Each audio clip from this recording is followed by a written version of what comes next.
Hello friends, welcome back to my channel. আজকে আমি বানিয়ে দেখাবো শিক কাবাবের রেসিপি।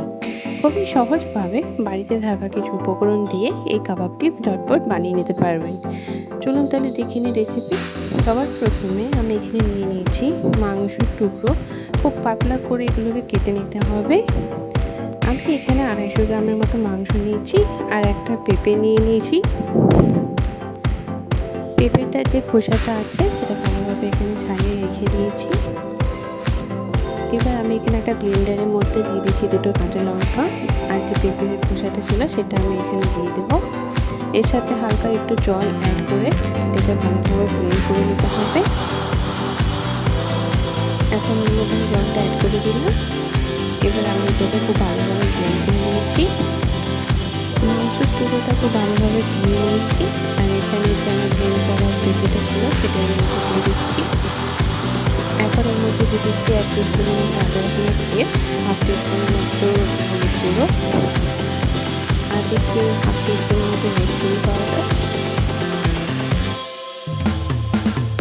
আর এর মধ্যে দিয়ে দিচ্ছি 1 টিস্পুনের মতো ধনে জিরে গুঁড়ো আর এর মধ্যে দেবো কিছুটা বেসন। এখানে আমি 4 টিস্পুনের মতো বেসন দিয়েছি, 1/2 টিস্পুনের মতো দিয়ে দিচ্ছি লবণ। এখন সব উপকরণগুলোকে ভালোভাবে মিশিয়ে নিতে হবে।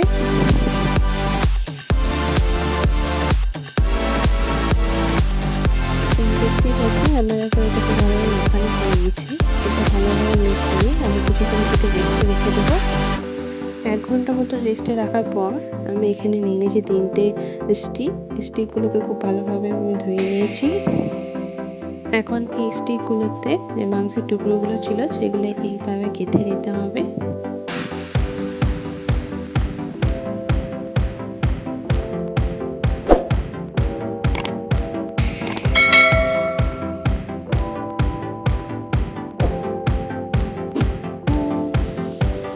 এখন আমার স্টিক একটা রেডি হয়ে গেছে, এটা আমি এখানে রেখে দিচ্ছি। ঠিক একইভাবে আমি আরও 2টো স্টিক এখানে মাংসটা গেঁথে নেব। এইভাবে আপনারা চাইলে খুব সহজে কিন্তু বাড়িতে থাকা কিছু উপকরণ দিয়ে এই কাবাবটি তৈরি করে নিতে পারেন। এই স্টিকগুলোতে যে আমার পেঁপের মিশ্রণটা ছিল সেটা একটু লাগিয়ে নেব। এখন মতো আমি স্টিকগুলো রেডি হয়ে গিয়েছে।